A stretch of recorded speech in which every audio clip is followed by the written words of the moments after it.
어쨌든 오, 세나도 얼굴을 보여줬어. 땡큐. 감사합니다. 오, 태연이, 가은이, 민지, 오, 대박. SFC 핵 인사들만 와 있네, 여기. 오, 세연이도 얼굴 보여주고. 세연이 공연 언제 안 하나? 공연? 준석이도 안 해. 공연은 따로 안 하고 MNT 준비하고 있어요. 지금 약간 끊기죠, 제 거. 안 끊겨요. 따로 없어? 네. 안 끊겨? 공연할 때 불러, 세연아.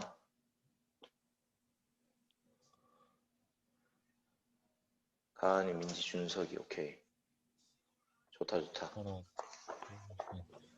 일단은, 제가 이제 파일 올렸잖아요. 네. 그 파일을,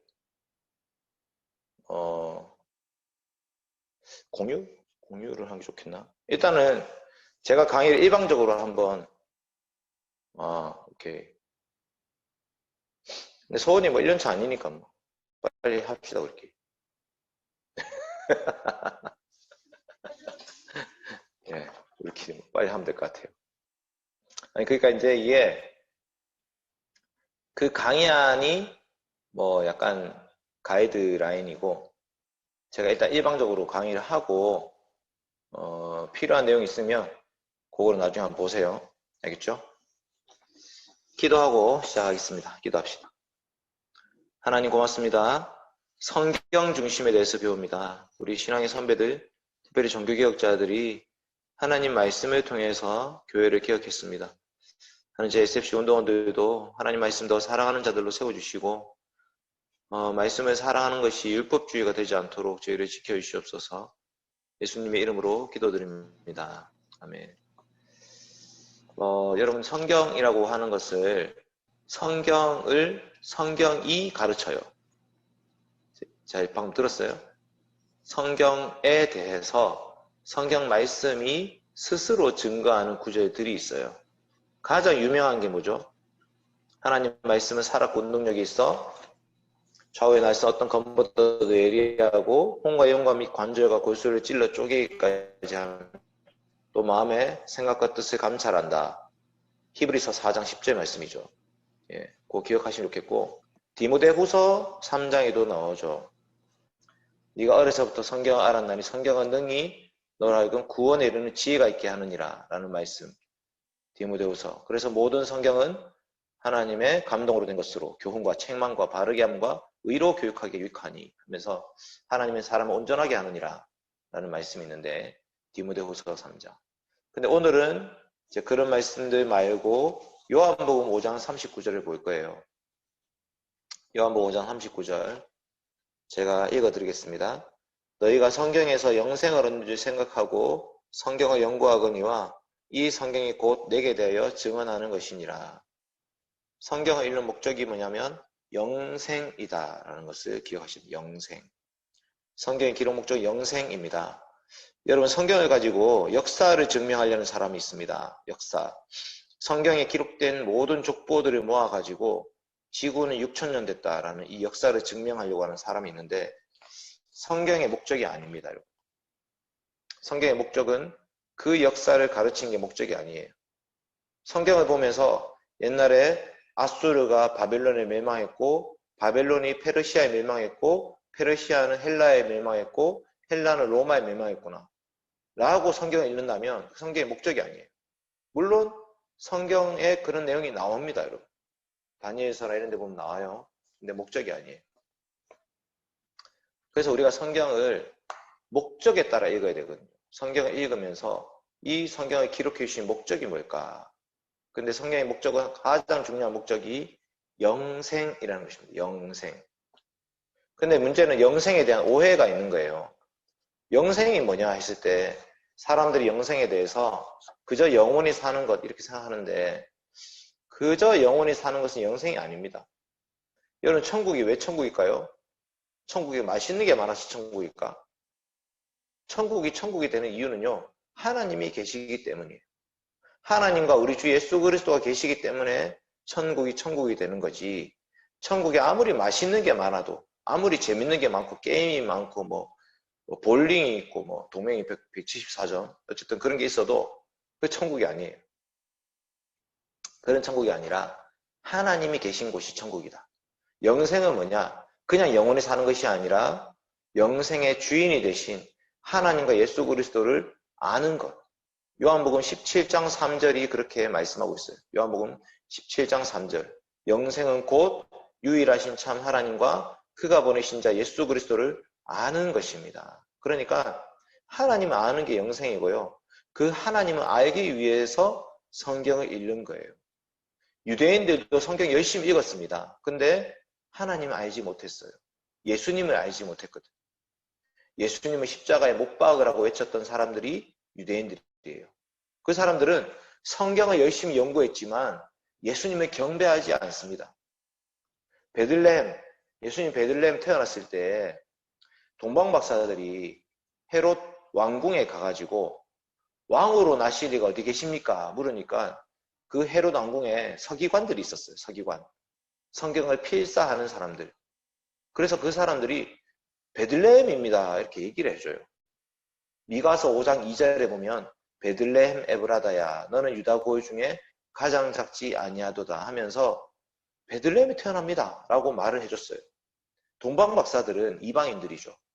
그 이방인들은 예수님이 경배하러 가요. 베들레헴에. 큰 별을 따라서.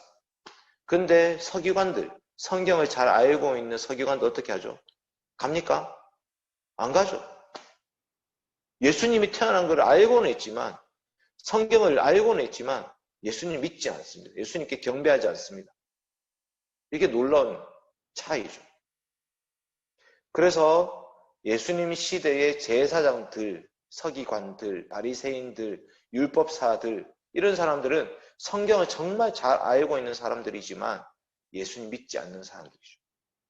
그러니까 우리가 성경 읽는다 했을 때 성경 중심이라고 했을 때 가장 중요한 거는 뭐냐면 성경을 통해서 예수님을 믿는 거예요. 예수님을 아는 거고 예수님과 소통하는 거고 예수님과 대화하는 거고 예수님의 말씀을 귀를 기울여서 듣는 거고요. 내가 예수님께 말하기 시작하는 거예요. 그게 성경을 읽는 목적이에요. 내가 성경을 1독했습니다. 2독했습니다. 3독했습니다. 저는 오늘 성경을 10장 읽었습니다. 저는 하루도 빠지지 않고 큐티를 했습니다. 저는 새벽 기도에 빠지지 않고 나갔습니다. 그거 다 뭐예요? 율법주의죠. 정말 바르게 성경 읽는 사람은 자신의 공로와 자신의 행위를 자랑할 수가 없어요. 왜? 그 말씀 앞에서 자기가 꼬꾸라지기 때문에. 그 말씀 앞에 서면 우리의 죄가 드러나는 거예요. 말씀은 우리의 죄를 들춰내는 기능을 하고 죄가 드러나서 어쩔 수 없는 우리들을 향해서 예수 그리스도의 십자가를 탁 제시해 주시는 거예요. 그래서 정말 말씀을 열심히 읽는 사람은 어떻게 되느냐? 죄로부터 멀어져서 그리스도께로 가까이 가는 사람이 정말 말씀을 열심히 읽는 사람이 되는 것입니다. 종교개혁자들이 그랬습니다. 여러분, 종교개혁 시대에 성경을 읽는다는 것은 누구나 아무나 할 수 있는 것이 아니었습니다. 종교개혁 시대에 성경을 읽는다는 것은 너무나 놀라운 특권이에요. 특권. 왜? 성경 한 권이 5억짜리 5억. 한 교회 예배당에 한 권 정도씩 배치되어 있었어요. 그 외에는 없어요. 그러니까 성경을 읽는 사람들은 사제와 신부들, 신학생들 이런 사람만 읽을 수 있었거든요.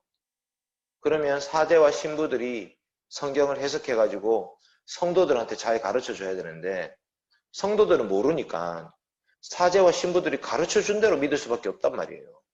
스스로 성경 읽어서 알 수가 없어요. 라틴어로 되어 있거든요. 4세기, 5세기 언어예요.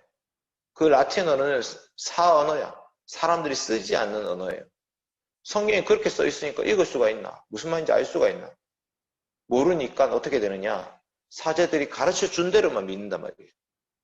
그런데 그들이 가르쳐 준 게 뭐냐? 계단을 무릎으로 기어 올라가면 죄가 용서받는다. 면죄부라는 이 종이를 사면 죄가 용서받는다. 이런 식으로 가르치는 거예요. 성경을 전혀 성경에 없는 내용을 가르치기 시작한 거죠. 그러니까 사제와 신부들의 잘못을 누가 제일 잘 알고 있었을까요? 신학생들이지. 성경을 실제로 읽고 공부한 사람만 잘못된 걸 알고 있는 거예요. 그래서 우리는 루터와 칼빈을 유명하게 생각하고 알고 있지만 루터 칼빈 이전에 하나님 말씀 연구했던 신학생들 중에요. 교황이 잘못하고 있습니다. 로마 가톨릭 교회 잘못하고 있습니다. 라고 고발했던 사람들이 많이 있었습니다. 대표적인 사람이 존 위클리프. 이 사람은 영어로 성경을 번역하기 시도하다가 부관 참시 당한 사람. 부관 참시 알아요? 그때 당시에는 그냥 무덤에 묻어버렸어요. 화형시키고. 근데 다시 그거를 무덤에 있던 거를 끄집어내가지고 다시 그러니까 죽을 때는 화형이 아니었는데 부관 참시는 뭐냐면 무덤에 묻혀있는 그 시체를 다시 꺼내가지고 화형에 불태워버리는 부관 참시. 존 위클리프라는 사람이 있었고 그 다음에 체코의 얀 후스라는 사람이 있었어요. 얀 후스. 그리고 기롤라모 사보나롤라라는 사람이 있었어요. 이 세 사람이 종교개혁 이전의 종교개혁자들. 루터와 칼빈이라는 종교개혁에 성공한 사람들만 우리는 기억하지만 그 앞서서 종교개혁을 시도하다가 죽은 많은 사람들이 있었다라는 걸 우리가 기억해야 되고요. 그들이 시도했던 게 뭐냐? 성경을 일반 평신도들이 읽을 수 있도록 번역하자. 그거를 시도했어요. 성경을 성도들에게 들려주자. 성도들이 그 말씀을 직접 읽고 직접 이해할 수 있게 해주자. 그렇게 했던 사람들이 종교개혁자들이었습니다. 이 종교개혁자들이 성경을 아무리 열심히 읽으면 읽을수록 로마 가톨릭 교회 다 잘못하고 있는 거예요. 그래서 루터가 1517년 10월 31일에 비텐베르크 성당에다가 95개조 반박문을 걸은 거죠. 성경에는 이런 내용이 없다. 성경에서 말하는 회개는 우리의 전 삶이 죄로부터 돌이켜서 그리스도를 향해서 나아가는 것이다 라고 말씀했습니다. 칼빈도 성경 열심히 공부했죠. 루터는 독일어로 성경을 번역했고요. 칼빈은 프랑스어로 성경을 번역했어요. 성경을 요약한 책도 만들어냈습니다. 성경 요약한 책이 뭐냐면 기독교 강요예요. 칼빈의 기독교 강요 이러면 무슨 내용일까 궁금하죠? 읽어보지 않았죠? 사도신경 해설, 십계명 해설, 주기도문 해설, 그리고 칠성례, 로마 가톨릭 교회가 잘못 행하고 있던 그 칠성례를 다시 성경적으로 재조명해가지고 성례를 두 가지로 줄이는 일을 합니다. 이게 칼빈의 기독교 강요에 나온 내용이에요. 그러니까 우리가 SFC가 성경 중심, 성경 중심 이런 말을 많이 하는데 우리가 성경 중심에 얘기할 때 우리 마음속에는 누가 계셔야 되냐면 예수 그리스도가 생각이 나야 돼요. SFC 단체 이름이 뭐죠? Student for Christ. 그리스도를 위한 학생들. 근데 그 그리스도를 어디서 발견합니까? 그리스도에 대한 말씀 어디서 읽을 수 있어요? 성경. 여러분 우리 주 예수 그리스도를 아는 것은 성경 읽지 않고는 절대로 모릅니다. 산에 한번 올라가 보십시오. 산. 그럼 예수님 알 수 있을까요? 바다에 나가보세요. 예수님 알 수 있을까요? 하늘과 바다와 일반 자연 만물을 통해서는 우리 주 예수 그리스도를 알 수가 없어요. 십자가의 구원을 알 수가 없습니다. 예수님의 보혈이라는 단어를 알 수가 없어요. 성경을 통해서만 예수님의 십자가 보혈을 알게 되는 거죠. 그러니까 성경의 주인공은 누구냐면 우리 주 예수 그리스도이십니다. 요한복음 20장 31절에 이렇게 나오죠. 오직 이것을 기록함은 너희로 예수께서 하나님 아들 그리스도이심을 믿게 하려 함이요 또 너희로 믿고 그 이름을 힘입어 생명을 얻게 하려 함이라. 하나님의 아들 예수 그리스도를 믿어서 생명을 얻게 한다. 영생을 얻게 한다. 이게 요한복음의 기록 목적이에요. 근데 요한복음뿐만 아니라 성경의 기록 목적이에요. 예수님이 누구신지를 알고 그 다음에 그 예수님을 믿음으로 우리가 바뀌는 거죠. 우리에게 구원과 영생이 주어지는 것. 이게 성경의 목적이에요. 그래서 여러분 성경 읽을 때에 날마다 해야 될 질문이 있습니다. 질문은 뭐냐면 하나님이 누구십니까? 예수님이 누구십니까? 준석이 나갔다. 하나님 누구십니까? 예수님이 누구십니까? 성령님이 누구십니까? 라는 질문을 먼저 던지면서 성경을 읽으셔야 돼요. 그러고 나서 그 예수님 믿는 믿음의 백성으로서 이제 어떻게 살아야 될까요? 하나님 나한테 요구하시는 것이 무엇입니까? 이 두 가지 질문을 항상 던져야 돼요. 이게 웨스트민스터 소교리 문답에서 3문답, 웨스트민스터 소교리 문답 3문답이 성경이 주로 가르치는 것은 무엇입니까? 성경이 주로 가르치는 것은 우리가 사람이 하나님에 대해서 무엇을 믿을 것과 하나님이 사람에게 요구하시는 의무가 무엇임을 가르치고 있습니다. 이렇게 말씀해요. 그러니까 성경 읽을 때에 기도를 하셔야 돼요. 기도. 성령님, 내 마음에서 성경을 조명해 주십시오. 성경을 기록하신 성령님께서 제 마음속에 직접 오셔서 하나님 말씀을 가르쳐 주십시오. 기도하고 말씀 읽어야 돼요. 근데 그때에 성경을 지식적으로만 배우는 것이 아니라 성경의 주인공이신 예수 그리스도를 깊이 만나게 해주십시오. 이렇게 기도하고 말씀 읽는 거죠. 말씀 읽고 나서도 기도해야 됩니다. 어떻게 기도하냐? 하나님 들은 말씀, 오늘 말씀을 통해서 예수님이 어떤 분이신지 우리를 위해서 어떤 은혜를 베푸셨는지 알게 됐습니다. 그것에 감사하게 하시고 우리 죄로부터 돌이키게 해주시고 회개하게 해주시고 마지막으로 하나님 주신 말씀 붙잡고 살게 해주십시오. 그러니까 우리의 알을 위한 기도와 삶을 위한 기도라는 것이 말씀을 둘러싸고 있는 거예요. 말씀 전에 말씀을 깨닫기 위한 기도가 필요하고요. 말씀 듣고 나면 그 말씀에 순종하게 해주십시오라는 기도가 필요한 거예요. 자, 성경의 구성. 1학년들이기 때문에 성경 대충 알아야 되죠. 여러분 성경을 몇 권이냐 이렇게 물으면 몇 권이냐 대답해야 돼요. 성경 몇 권입니까? 이렇게 물으면 다 마이크 꺼놓고 있어가지고 성경 몇 권이죠? 66권이요. 아 역시 누구 감사하다. 네 감사합니다. 근데 성경 한 권이죠. 그러니까 이제 성경은 한 권이에요, 한 권. 성경을 66권으로 얘기하면 성경을 찢어 놓는 거. 근데 그 예수님 중심으로 성경을 한 권이다라고 이해하셔야 돼요. 그러니까 이제 요즘 파편화된 성경책 갖고 다니죠. 그러니까 창세기만 있는 성경책, 요한복음만 있는 성경책. 저는 그거라도 갖고 다녀서 그거라도 읽으면 좋겠다 이런 마음이 있긴 하지만 중요한 거는 요한복음에 구약 성경 인용이 많아요. 그럼 어떻게 해야 돼요? 구약 성경 인용이 요한복음에 많이 있어요. 로마서는 이사야를 엄청 많이 인용하고 있거든요. 성경의 신약 성경 260장 중에 그 구약이 인용이 안 된 성경책이 12장밖에 없어요. 260장 중에 248장에 구약 성경이 인용이 돼 있어요. 그 말은 무슨 말이냐? 신약 성경을 이해하려면 구약 성경을 알아야 된다는 거죠. 신구약 성경은 예수 그리스도 중심적으로 통일되어 있습니다. 그런 관점으로 성경을 보셔야 되거든요. 근데 어쨌든 간단하게 66권이라고 되어 있는 거를 한번 정리해 봅시다. 39, 입모양이라도 이거 말해야 되는데 발음 27. 27일. 네, 감사합니다. 제 말 해주시는 분 다 감사한 걸로 나중에 그 선물을 줘야겠다. 말 대답해 주신 분들. 네. 39, 27. 그래서 구약 성경은 39권, 신약 성경은 27권으로 이루어져 있고 구약 성경 39권의 구성이 어떻게 되어 있냐? 모세 오경이 몇 권일까요? 모세 오경 5권. 누가 썼을까요? 모세가 썼죠. 모세 오경. 그 다음에 역사서가 12권이 있어요.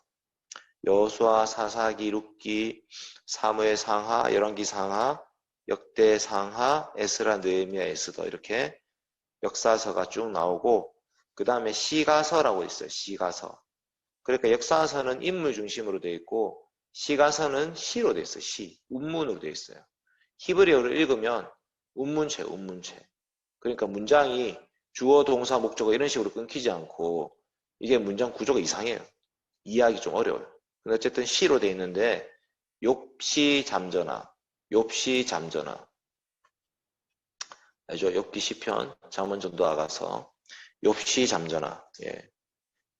욥시 잠전하. 그 다음에 마지막 선지서, 구약 성경은 선지서는 총 17권으로 되어 있어요. 17권. 대선지서라고 불리는 게 5권이고 소선지서로 불리는 게 12권인데 그거는 분량으로 이루어졌어요.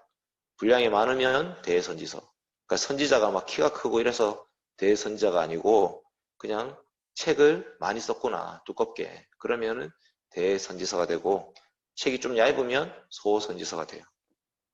구약 성경은 총 39권 그렇게 이루어져 있고 신약 성경 어떻게 되어 있냐? 마태, 마가, 누가, 요한은 전부 다 예수 그리스도의 행적이에요. 그래서 복음서라고 부르죠. 여러분 예수님이 복음이에요. 그러니까 복음을 전한다는 것은 예수님을 전하는 거거든요. 마태가 기록한 복음. 그러니까 마태가 기록한 예수님에 관한 말씀이 마태복음이고 마가가 기록한 예수님에 관한 말씀이 마가복음이에요. 그렇게 마태, 마가, 누가, 요한 4복음서. 4복음서는 몇 권일까요? 4권이죠. 예. 그 다음에 신약 역사서는 딱 한 개, 사도행전이 있어요. 사도행전. 사도행전과 누가복음 누가 썼을까요? 사도행전과 누가복음 누가가 썼죠. 네. 그래서 누가행전이라고 불리기도 하는데 어쨌든 누가전서, 누가후서 이렇게 말하는 사람도 있어요. 예수님의 행적은 누가복음이고 예수님 이후에 사도들의 행적이 사도행전이거든요. 자, 그 다음에 서신서라고 하는 편지글이 그 사도행전의 역사를 따라서 편지글이 총 21권이 있습니다. 총 21권. 바울이 쓴 게 한 13권 혹은 14권이에요. 로마서, 고린도 전후, 갈라디아, 에베소, 빌립보, 골로새, 데살로니가 전후, 디모데 전후, 디도, 빌레몬까지가 13권이잖아요. 바울이 썼다는 사람도 있고 알 수가 없어서 일단은 바울이 확실한 거 13권이고 그 다음에 히브리, 야고보, 베드로 전후, 요한 1, 2, 3, 유다서까지가 일반 서신 혹은 공동 서신이라고 부르는 편지글입니다. 편지라는 말은 저자, 그러니까 발신자와 수신자가 있다는 거죠. 목적이 있어요. 편지글이기 때문에. 익명에 누구한테 쓴 게 아니에요. 이해되십니까? 편지글은 저자와 수신자가 있어서 분명한 어떤 상황이 있고요. 거기에 맞춰서 말씀이 기록되어 있어요. 마지막으로 요한계시록이 있습니다. 요한계시록은 소아시아 7교회에 보낸 편지부터 시작해가지고 예수님이 재림하실 때 일어날 종말에 관한 일까지 요한계시록이 기록하고 있습니다. 이것을 시기적으로 나눈 게 그 다음 제가 표를 만들어 놨는데 중요하지 않기 때문에 넘어가고 이제 3쪽으로 넘어가서 제가 3쪽에 있는데 언약이라는 거 좀 얘기하려고 해요. 언약. 그럼 성경을 볼 때 이 책의 장르가 뭐냐, 역사서냐, 시가서냐, 선지서냐, 장르에 따라서 성경을 이해를 잘 해야 되기도 하지만 장르뿐만 아니라 그 시대가 어떤 시대냐를 해석해야 돼요. 이 시대가 어떤 시대냐. 예를 들어 볼까요? 솔로몬은 어떤 시대죠? 솔로몬? 네, 그런 시대죠. 다윗의 아들 솔로몬이잖아요. 그러면 솔로몬에게 주신 말씀은 하나님이 솔로몬에게 직접 하신 말씀도 있지만 하나님이 다윗에게 주신 말씀의 연장선에 있어요. 다윗 언약. 하나님이 너의 왕권을 보존하고 지켜줄 거야. 네 후손들이 계속 왕으로 살 수 있게 해주겠다라고 약속하셨거든요. 그러면 솔로몬 시대는 다윗 언약을 기억해야 되는 거예요. 다윗 언약. 사무엘하 7장이에요. 이거 좀 다르게 합시다. 그러면 여러분 잘 모르는 삼손 언제 시대예요? 삼손 어느 시대죠? 내가 만약에 사사기 13장을 읽고 있어요. 삼손 시대 읽고 있어. 그러면 이때는 어떤 시대다 여러분 생각해야 돼요? 삼손은 사사 시대잖아요. 세연이 왜 나가지? 왜 이러지? 갑자기 나가니까 좀 긴장이 되는데. 좀 강의 잘못해서 나가는 거 아니겠죠? 네. 갑자기 쫄이네. 어쨌든 삼손 시대는 어떤 시대냐면 사사 시대거든요. 사사 시대. 그러면 사사 시대에 주신 말씀은 뭐냐면 모세의 율법이에요. 십계명에 주셨던 그 율법 말씀을 가지고 여호수아 정복 시대, 그 다음 사사 시대를 거치게 돼요. 그런 시대를 규정하는 언약이라는 것이 존재해요. 그 언약을 크게 6가지로 나눠 볼 수 있습니다. 크게 6가지인데 첫 번째 언약은 아담 언약이라고 해요. 아담 언약. 아담 언약은 하나님이 아담에게 주셨던 말씀이고요. 죄가 이 땅에 들어오기 전에 주신 말씀이에요. 그래서 아담 언약은 행위 언약이라고 불러요. 이 언약을 계속해서 잘 유지하기 위해서는 아담이 행위를 통해서 아담의 행동에 이 언약이 유지될 것인가 파기될 것인가가 달려있는 게 행위 언약, 아담 언약이에요. 실패했죠.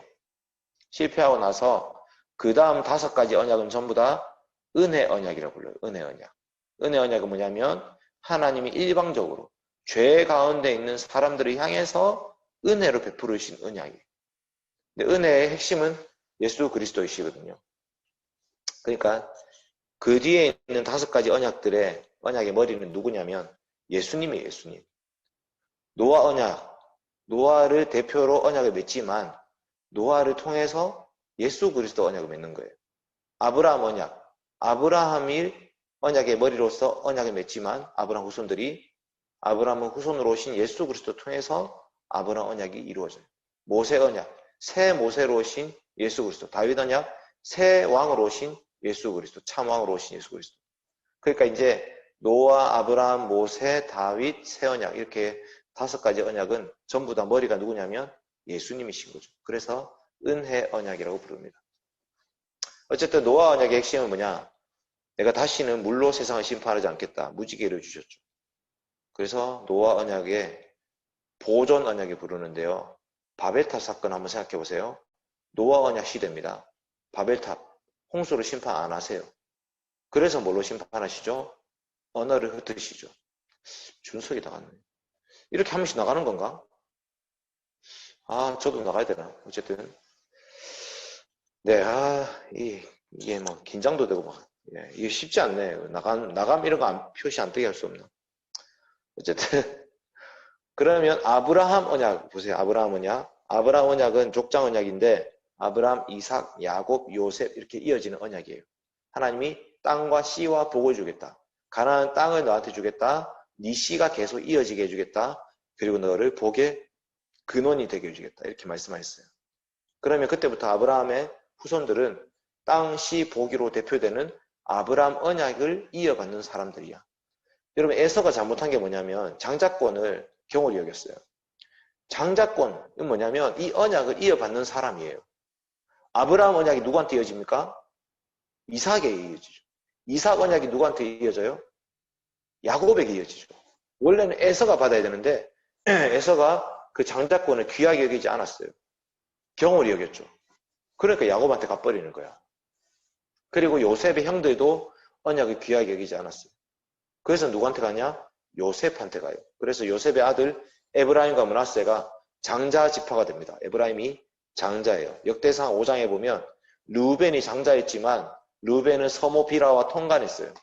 그러니까 장자가 누가 됐냐? 에브라임이 장자다 이렇게 말씀하고 있죠. 자, 그 다음에 모세 언약. 모세 언약은 율법이에요. 율법.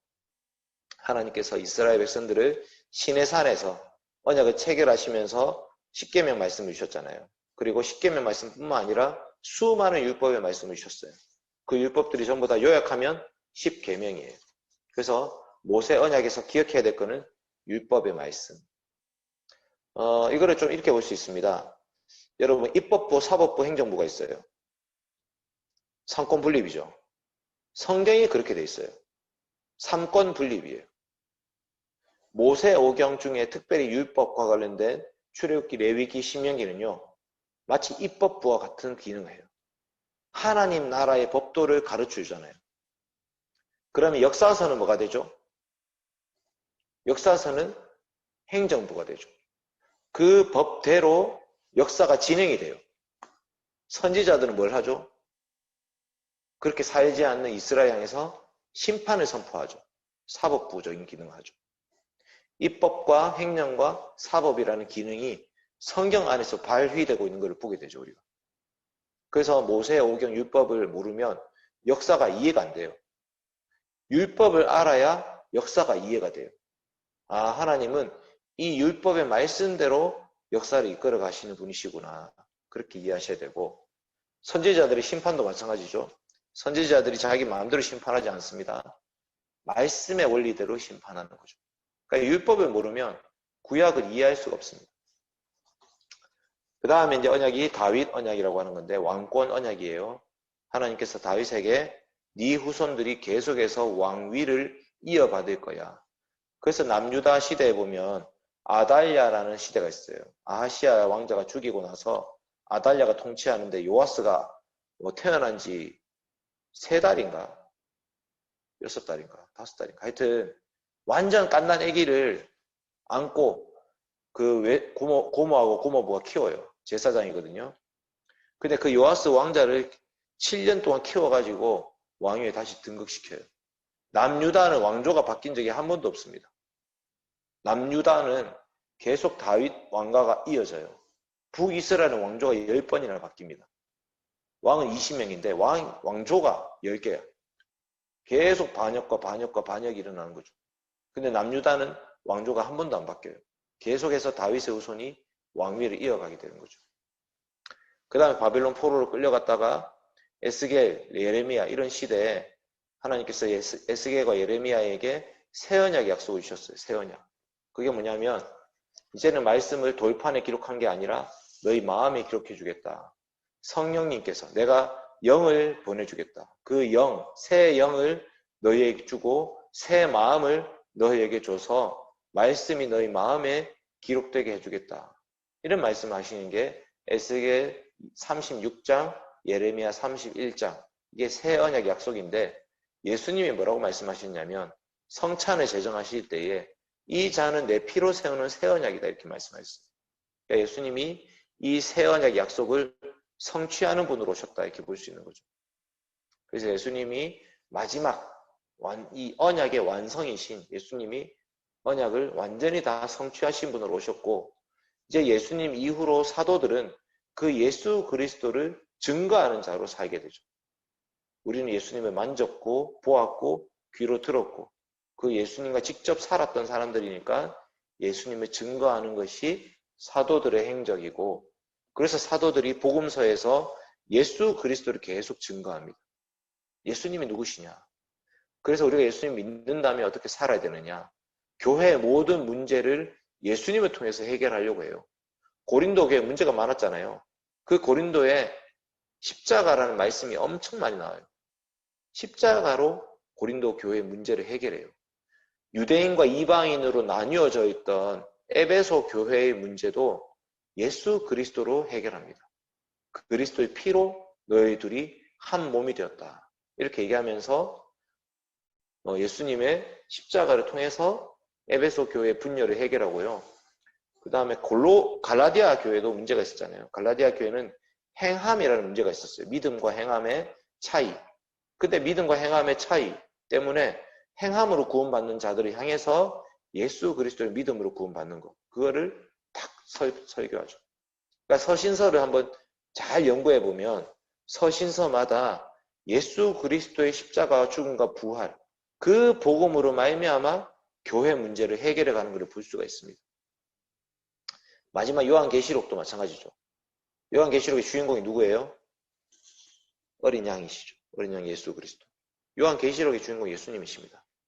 예수님이 오셔서 그리스도를 믿지 않는 자들을 심판하실 것이고 그리스도를 믿는 자들을 구원하실 것이다 라는 것이 요한계시록의 핵심이에요. 막 짐승 나오고 666 나오고 뭐 이렇게 막 다 나오지만 그거 다 예수 그리스도를 통해서 보면 아무 의미가 없어요. 그리스도 안에 있으면 구원받는 거고 그리스도 밖에 있으면 심판받는 거예요. 그러니까 두 짐승 이런 것들도 전부 다 유대인 혹은 로마 제국 이렇게 볼 수 있는 거고요. 어린 양의 혼인잔치에 참여한 자들.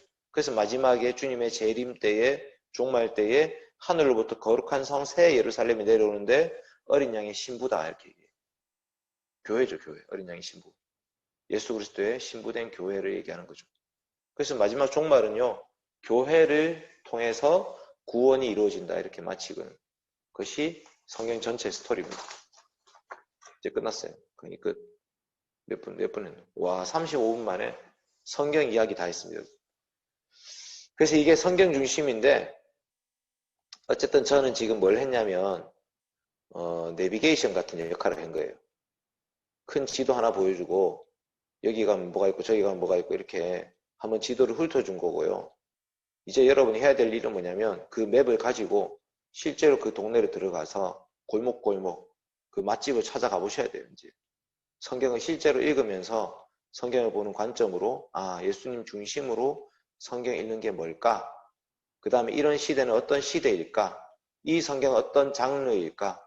그래서 나는 이 말씀을 통해서 어떤 하나님을 발견해야 될까? 알겠죠?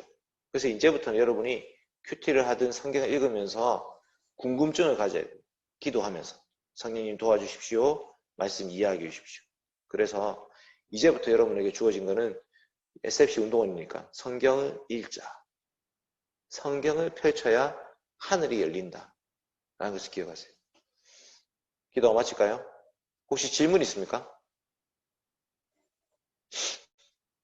없으면 기도가 마치겠습니다. 야, 근데 이렇게 빨리 마칠 줄 몰랐네요. 네. 뭐 혹시 디렉터들 뭐 하고 싶은 얘기 있으면 하십시오. 둘 다 없네. 아, 소원이. 하고 싶은, 소원이, 네, 네. 얘기해 주세요. 하고 싶은 말은 없는데. 아, 없구나. 네네. 강사님이 이제, 시간이 오늘 수요 예배 네. 하시고, 바로 또 9시에 마치시고, 바로 우리 이렇게 또 특강 진행해 주셔서 너무 감사의 박수 한번. 네, 감사합니다. 감사합니다, 강사님. 네. 어쨌든 제가 이제 너무 수박 겉핥기로 훑었으니까 이제는 이제 여러분에게 이제 맡겨져 있어요.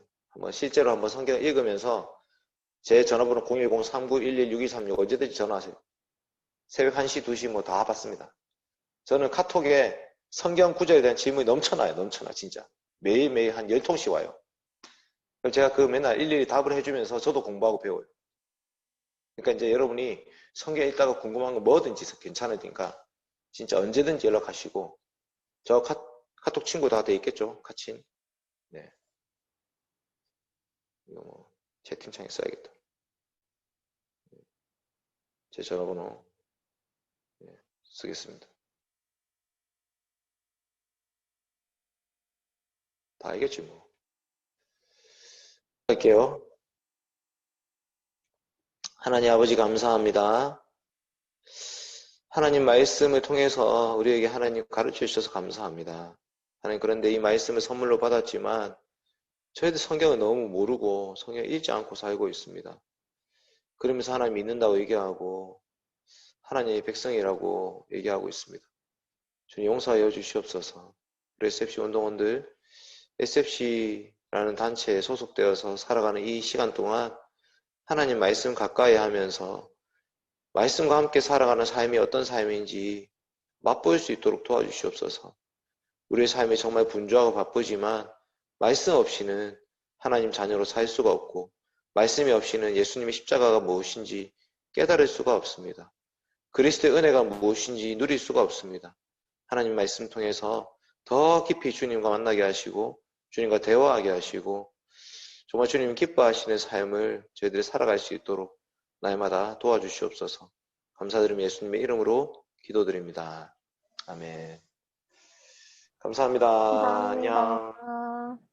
잘자. 안녕. 감사합니다. 또 봐요. 감사합니다. 여러분 네. 수고했어요. 네.